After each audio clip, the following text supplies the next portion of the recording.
together for a while, haven't you? It really shows the spirit of community, that spirit of life that holds us all together is so evident among you. It just rolls. And how pleasant it is to be here and to be fortunate enough that you chose to share a bit of that spirit with me. I'd like to talk a little bit first about who the heck I am. So, why do I want to listen to this old bat? Well, maybe here's why. I grew up. Apparently the mic is not on. She can't hear. Oh. Sorry. Pardon me. Technical difficulties.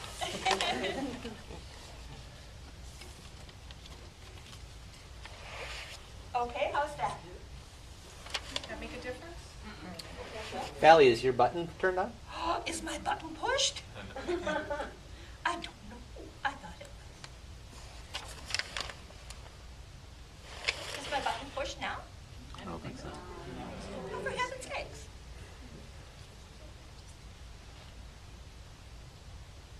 How about that? Yeah, that sounded positive. How's this? Okay. So you might want to know a little bit about me. And here's a little bit. I was born and grew up in a pagan household. We were 3 generations living together, and we followed the ways of the North. Thor and Odin and his crew hanging out in Valhalla were the guys that we worked with, and grew up thinking and firmly believing that that spirit of life that we all talk about and all try to communicate, or most of us try to communicate with, is the spirit of cooperation rather than a spirit of domination, that we stand tall with what we call deity, that we see deity, we see the divine in one another. And when someone does something kind, we see Iduna, the goddess of the apples. When someone does something brave and brilliant, we see Odin in them. They are more archetypes of the best within each of us. And we find that true in many, I would venture to say almost all, of the polytheistic spiritual paths. That it is a celebration of the human and the best of the human within each of us. That, I think, is the main difference that I have noticed through the years between the polytheistic paths and the monotheistic paths that just have one deity. Then it tends to be more of a father and children, where in polytheism, it's more of a community. So we don't proselytize. What you believe, hey, that's groovy. If it works for you, knock yourself out. We just ask to be allowed to do the same. So when I talk about you, it is about you. It isn't about anyone else's idea of the divine. What do you hold sacred? What's true and right and the best for you? That's what spirituality is. Not what somebody wrote in a book. Many of us don't have a specific book. We write our own. We call it a book of light or a book of shadows. But it's not a thou shalt book. It's not a history. It's certainly not a textbook. It is something that we, as a being that has the divine within, would write to celebrate and to honor our thoughts. Some people choose to share their books of light or their books of shadows. They were originally called books of shadows because they had to be kept in the dark. Because there was a time when to be pagan was to be at the very least ostracized. So people kept their books of knowledge, the books that they passed on to their children, to their grandchildren, and to the generations. A secret. We don't need to do that anymore. Now it's time to shine. Now it's time to have books of light. So if we are forward-looking, that's what we call them. If we look back to honor those who have gone before, we may still use the term books of shadows. The defining time for many pagan paths was the burning times. What happened then made us all who and what we are today. It was a crucial time. It was a time when you broke off from the church in Rome and the church in Constantinople. It was a time when people started to actually think and to have their own ideas. This was very scary to the big guys who had control of the money in Rome. My goodness, it had very little, if anything, to do with religion, or nothing whatever to do with spirituality. It's about control and dominance, about power over, as Starhawk would tell us. So when we think of those times, it's best to think in terms of money, in terms of power, of ultimate control, rather than in terms of spirituality. People were put to death. We always hear about the burnings, and not so much. It took a lot of resources to burn somebody. Think about it. Who's going to get all that wood? How is that fire going to start and continue to go? It takes a lot. But if there was a burning in a town, people would come from miles around. It would be a fair. It would be a gala event. So there was money to be made off of this, which is why towns kind of like to have it. And when the inquisitors came around, it was exciting. It was a good show. So part of the reason for what happened was showmanship. Part of it was control. Part of it was, this was a dandy way to get rid of troublemakers.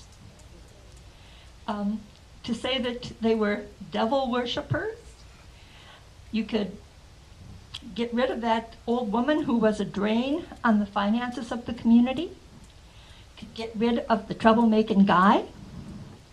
Anybody you didn't like. Hey, you could just, you wanted his farm? Here you go. So we see a lot of reasons for that kind of thing to happen. That was then. This is now. Now, we live in harmony. Now, we live in peace. Now, we live in joy.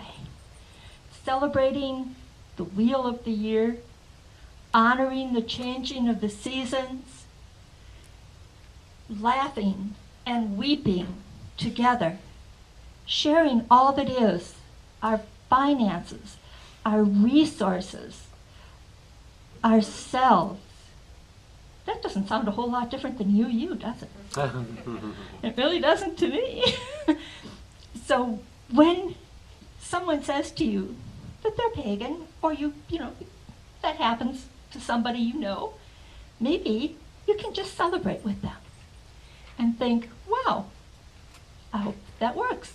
I hope they're happy with that.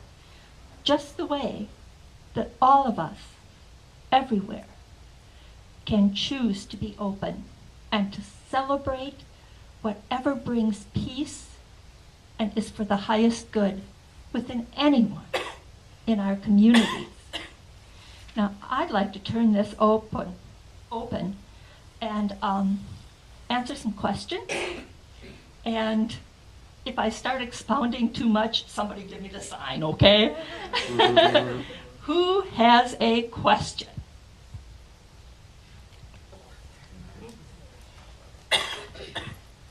is that thing around your neck? Thank you for asking. This is called a Thor's hammer. And Thor is a god in the Norse mythology. And he talks about taking care of the farm, taking care of the common people. Isn't Thor like a superhero from a movie? You know he is, isn't he? They've made some movies about him, yeah. Yes, they have. Thank you for that.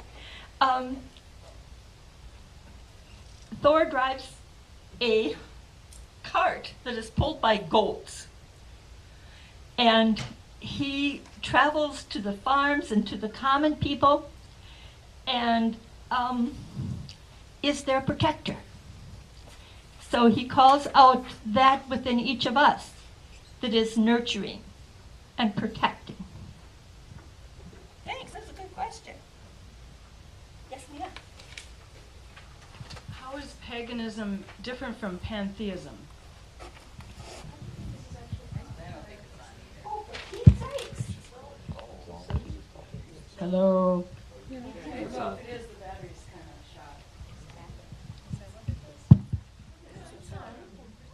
Need more volume? I don't know, do we? That's better. Okay.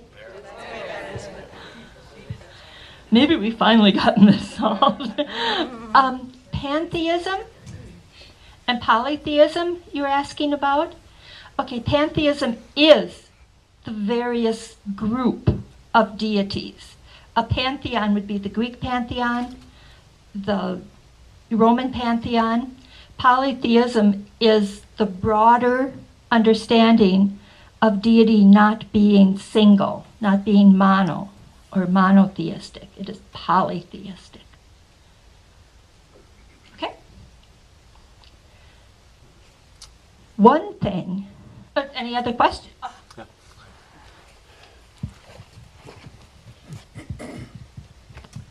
Can you tell us about what the holy days are for pagans? And that wasn't a plant.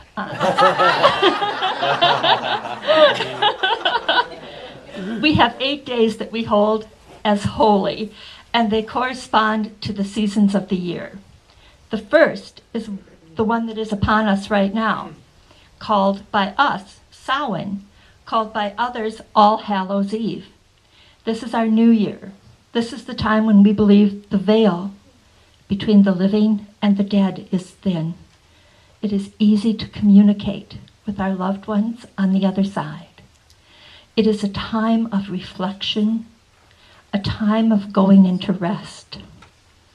The next holiday is a solar holiday, and it is on December 21st, usually. It is the solstice, and we celebrate the fact that this heralds the time of growing light.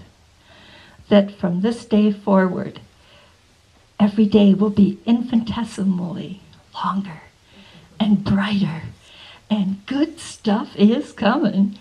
And we celebrate that with lights in all of our windows, and we celebrate that with the giving of gifts, and we celebrate the newborn sun. Thousands of years before some newer religions caught on to that great idea, and now we all share it. The next one is Imbolc, and this is when the sheep come in to their milk, and Imbolc literally means in her belly. So it is the time of year, February 2nd, which other people celebrate a little differently, but it is the time when we think of Brigid and the light returning.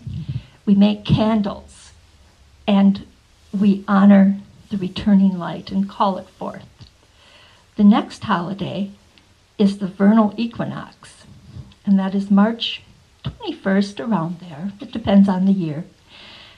This holiday, we wake up the ground. We wake up the seeds. We celebrate the new life that is coming forth, and it's somebody's favorite holiday, I think. When this holiday comes around, in some traditions, the oldest woman will go out into the fields And you know how it is in the middle of March. It's still not very nice. But she goes out, slips off her robe, and calls to the sun to come back. And the sun does come back. And before we know it, we are at Beltane. Wild and wonderful Beltane! It is time to celebrate all the young people, all the young energy.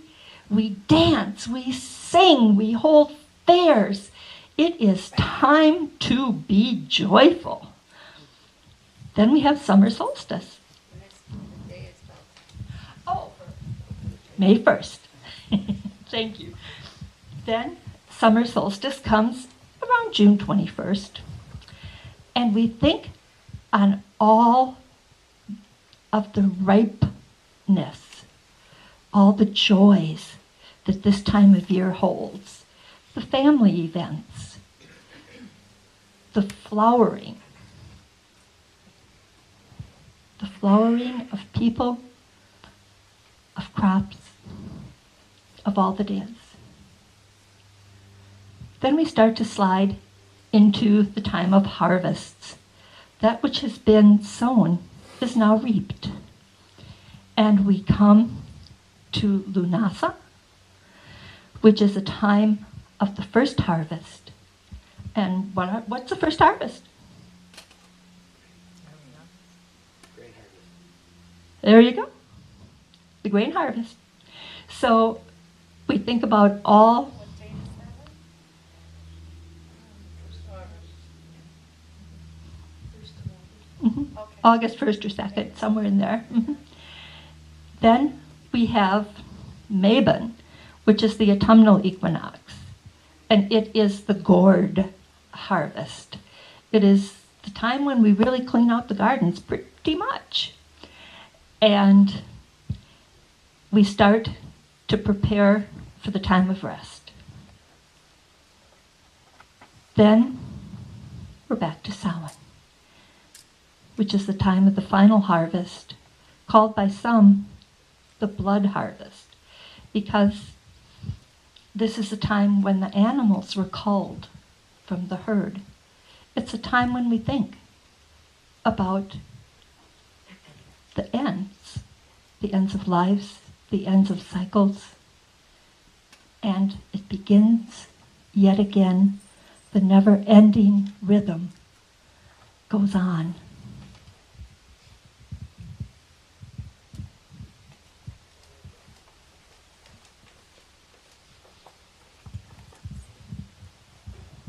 So you referred to the other side, and Christians would think of that as heaven, but how do pagans think of that?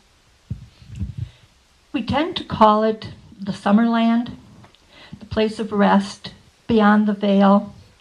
It is the place where many of us believe the soul goes to rest between lifetimes, to contemplate what has been learned.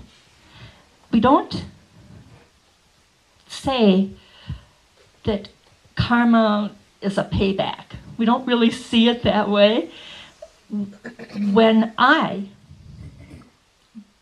get out of this body, I will decide. I will talk to my higher self, and I will decide what I want to do next time, what lessons I want to learn. I've heard people say, boy, I must have been Hitler in my last life because this one really sucks. And I often think, if there is a soul damaged and ravaged the way that Adolf Hitler's would have to be, that soul needs a gentle, loving, soft lifetime, a time to heal, a time not of more violence, but a time of great peace. So that's what we think.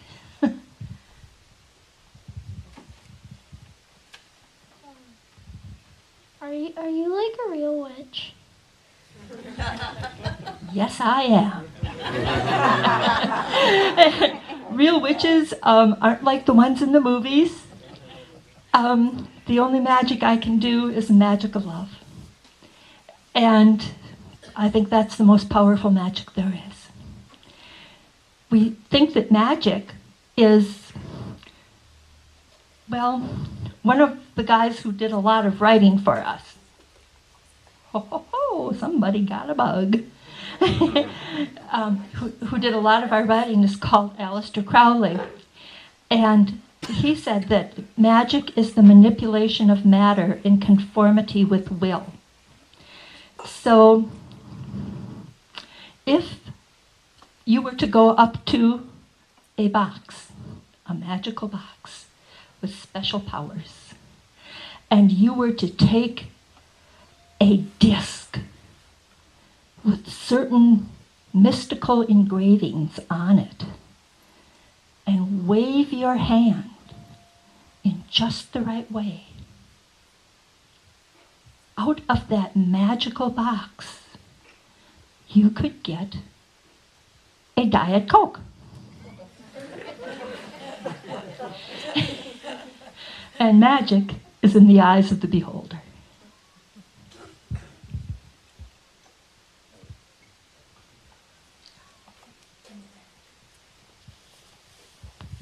You mentioned occasions when you might all come together as a group. I'm assuming you don't practice solo all the time. In other words, the festivals you talked about. What's the population of your organization, ilk, whatever you wish?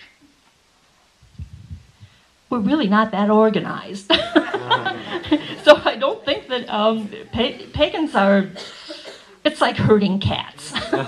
So I don't know. And I don't know if anyone knows. But we do come together to celebrate. Some of us are in covens, which are small groups of people that like to get together on the aspects, which are the full and the dark of the moon. The big holidays that we talked about earlier are Sabbats, and they are mostly for partying. And the aspects are for working. That's when we handle the joys and concerns of our particular group. Many of us choose to practice what we call solitary practitioner. And that is a person who works alone, but may choose to attend an event. There's a place called Circle Sanctuary outside of Madison, where many of us choose to gather for holidays.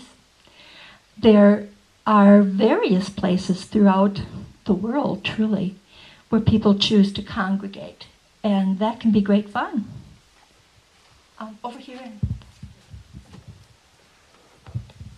Now, it was interesting to hear how you talked about Hitler. So in your experience, what has been the judgment, how judgmental the pagans tend to be, and the issue of forgiveness compared with Christianity? I don't have any right to judge you. How can I forgive you? It's just not mine to do. I better worry about myself. And what you do is what you do. What any of us do, hey, that's what you do. I'm worried about advancing my own growth and knowledge. Does that? That's okay now. Oh, well, that was you. Okay. Okay.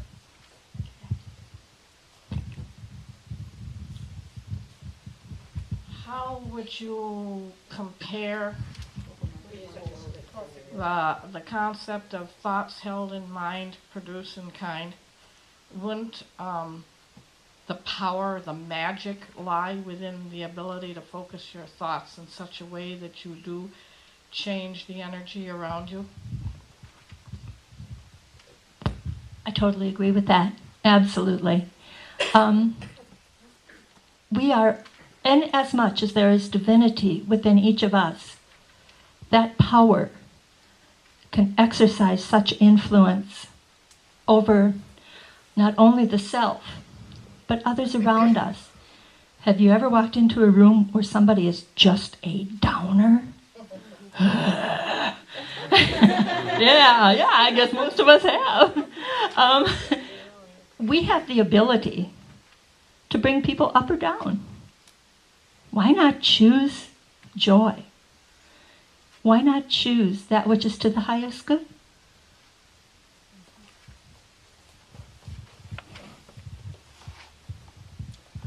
I just wanted to mention, I think a lot of you know this, but I noticed there's some guests as well and newer folks. And we do have a group called Earth Spirit that's connected with Open Circle. And we do celebrate the Sabbats and have a ritual and then a feast. And it's very open to pagans, Wiccans, those with a number of earth-centered beliefs, including humanists who have a real strong attachment to an earth-centered tradition. And you can talk to me about that, or Josh, or Barb, or Liz, I believe. So we do celebrate those, and we have one coming up next Saturday. We'll be celebrating Samhain. Saturday the 2nd. At Paisley's. Maybe you'd say that again.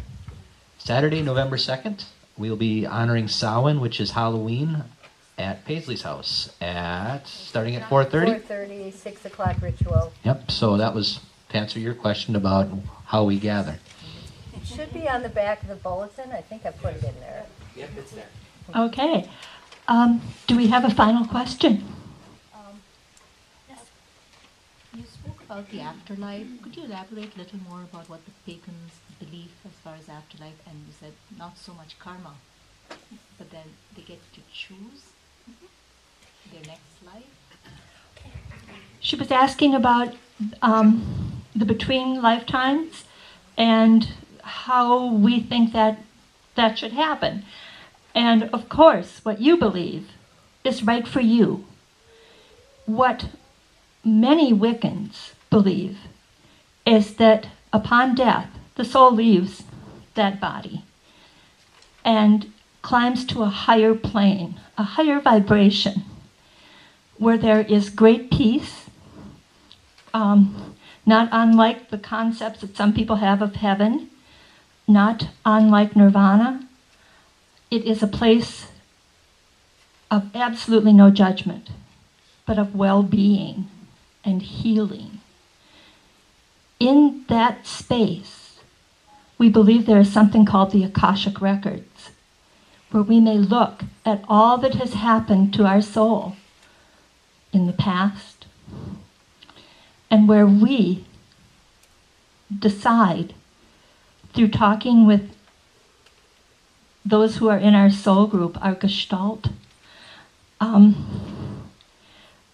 about what is best, what is the most positive thing that can happen to this soul. And upon deciding that, it's time for rebirth. Sometimes this happens quickly. Have you ever looked at a baby and said, whoa, there's an old soul? Some of us are brand new. We need to be gentle with those, with those souls. And if we hold that there is a gestalt, that there is an oversoul, we are all part of one of those oversouls. We are all connected. And we do tend to, the thought is that we tend to run into the same people in our lives. It's kind of like your class, your first grade class, how you just kind of keep in touch with some of those folks and some of them just drift away.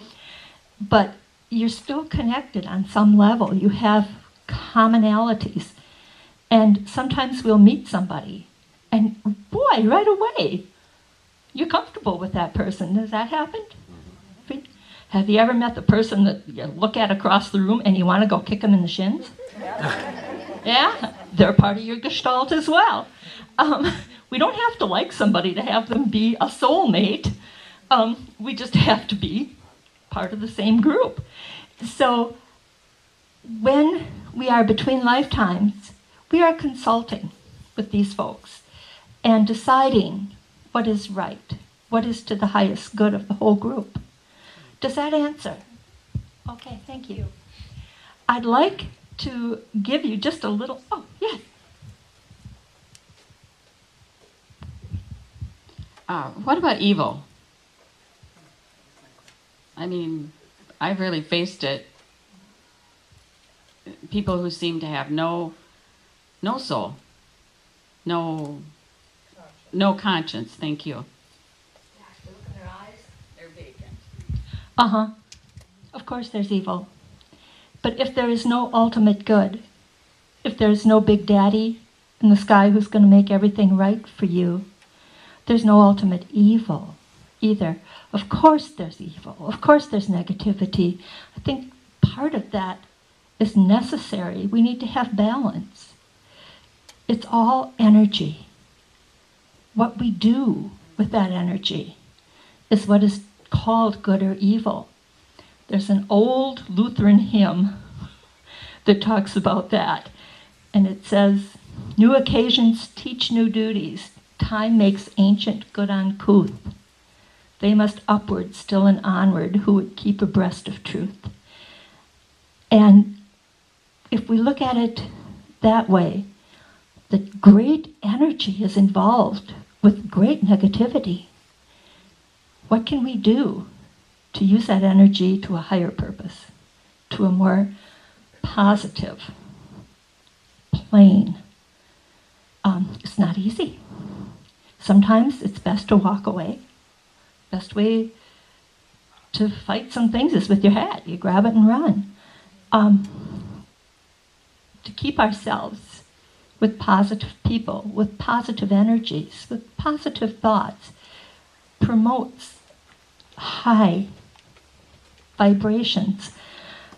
His Holiness the Dalai Lama teaches us that the best thing we can do for Tibet is to be happy.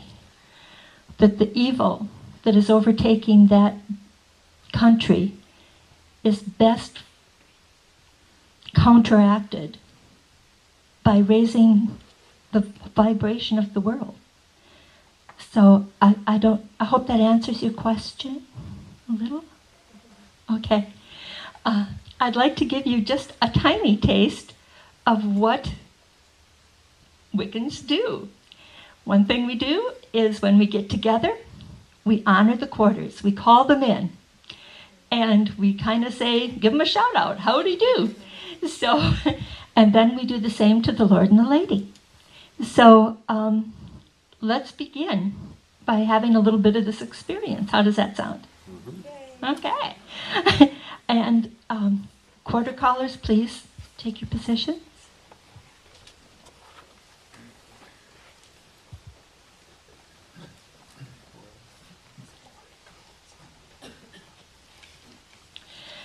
And we are in fire quarter right now and will be until Samhain. So we'll begin with the south.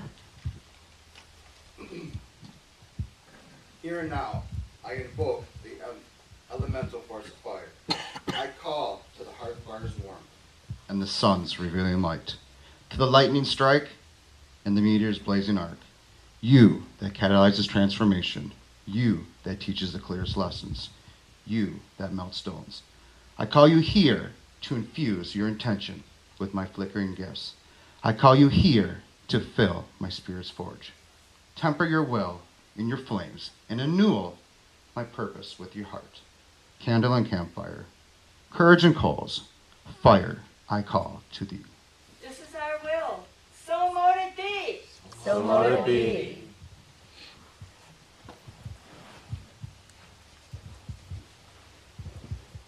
Here and now, I invoke the elemental force of water. I call to the trickling stream and the ocean's waves, to the clear cold well and the falling rain. You that is ever shifting, you that teaches lessons of adaptation, you that wears canyons in stone, I call you here to infuse my intention with your sparkling gifts. I call you here to carve the spirit river, wash my will in your flow and carry my purpose on your currents. Dewdrop in lake, clarity in storm, water I call to thee. This is our will. This is So mote it be. So mote it be. Did she do a great job or what? Yeah.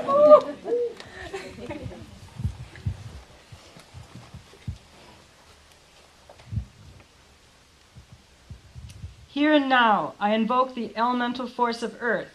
I call to the swirling dust and dawnlit mountains, to the farmer's field and all the swaying trees. You that remain solid, you that teaches of quiet stability, you that holds us form against your skin. I call you here to infuse my intention with your boundless gifts. I call you here to fashion the spirit cavern. Root my will in your soul, and ground my purpose in the stones. Boulder and gravel, redwood and rose, earth I call to thee. This is our will. So mote it be.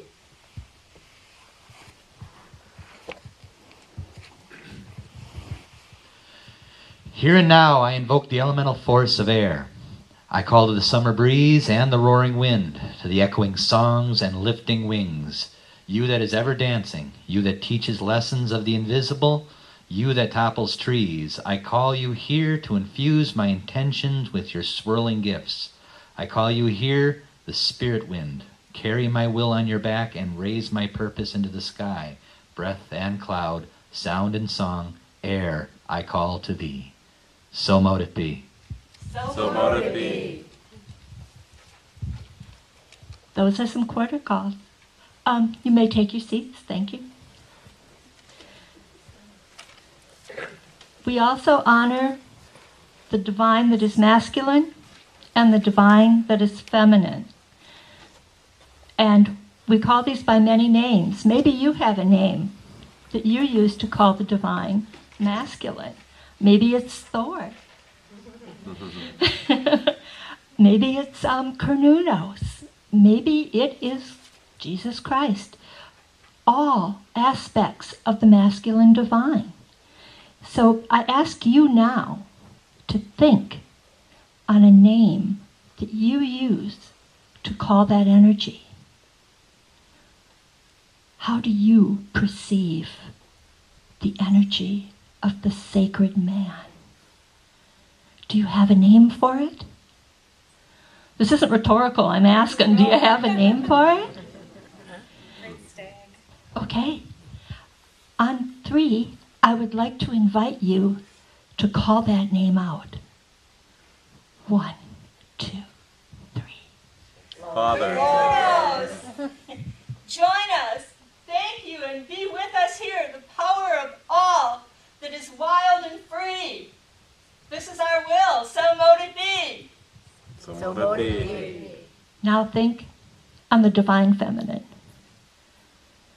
That power that rolls through all that is, that nurturing force, that womb, the Great Mother.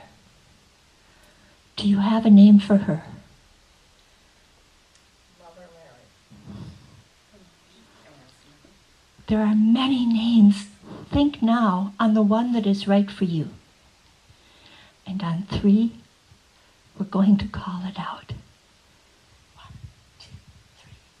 2, 3. Mother. Be with us here. Be with us now.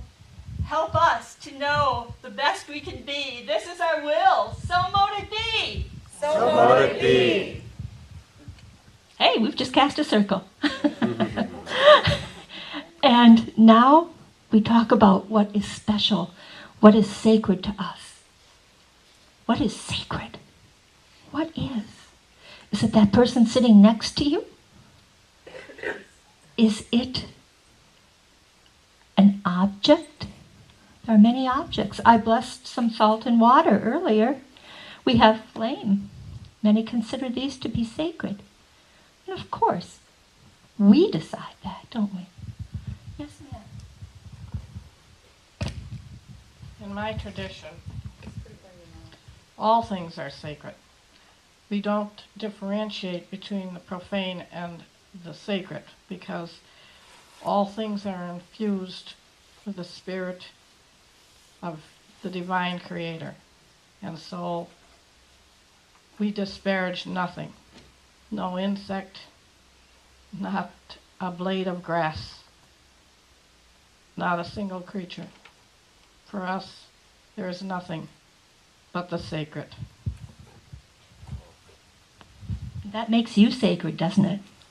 That makes each of us something honorable. something decent and pure and good. Are you that? Yes. Yeah, are you that? Yes. Do you deserve all that this world has to offer? Yes. Do you deserve good friends, good fellowship, good food, good times? Yes. Heck yeah, you do.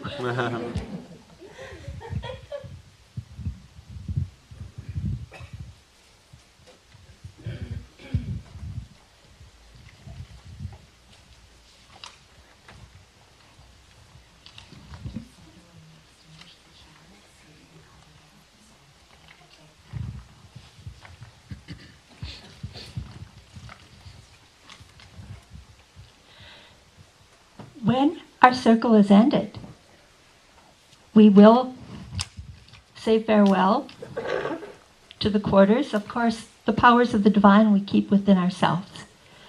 But we extinguish a chalice in the UU tradition, but not the light of community. This we carry in our hearts until we are together again. To quarters 4, we close the door with our thanks for evermore. This is our will, so mote it be. And now, the blessings of truth be upon us. The power of love direct and sustain us. And may the peace of this community, our going out and our coming in, from this time forth, be of peace until we are together again. Go in joy and merry part. Now we will join